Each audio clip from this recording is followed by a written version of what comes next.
राज्याच्या सहकार विभागामार्फत राबवण्यात येत असलेली पुण्यश्लोक अहिल्यादेवी होळकर शेतकरी कर्जमुक्ती योजना 2026 या योजनेत पात्र ठरलेल्या 6 जिल्ह्यातील निवडक 500 पात्र लाभार्थ्यांची प्रातिनिधिक यादी जाहीर करण्यात आली आहे.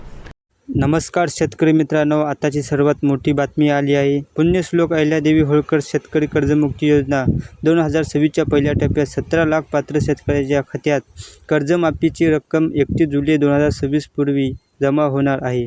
पहिल्या टप्प्याची आणि पैसे जमा होण्याची कालावधी 31 जुलै 2026च्या आत पात्र शेतकऱ्याच्या बँक खात्यात पैसे जमा होण्यास सुरुवात होईल.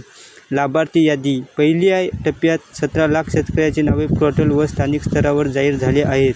ज्या शेतकऱ्याचे बँक खात्यात पैसे जमा झाले नसेल अशा शेतकऱ्यांनी जवळच्या ग्रामपंचायत कार्यालय, तलाठी कार्यालय किंवा संबंधित सोसायटी बँकेत जाऊन आपले नाव यादीत तपासावे. आपल्या कर्ज खात्याची रक्कम आणि खाते क्रमांक याची खात्री करावी. ज्याच्याकडे अग्रिस्टॅक नोंदणी नाही त्यांनी तातडीने आपले सरकार सेवा केंद्रात जाऊन नोंदणी करून घ्यावी.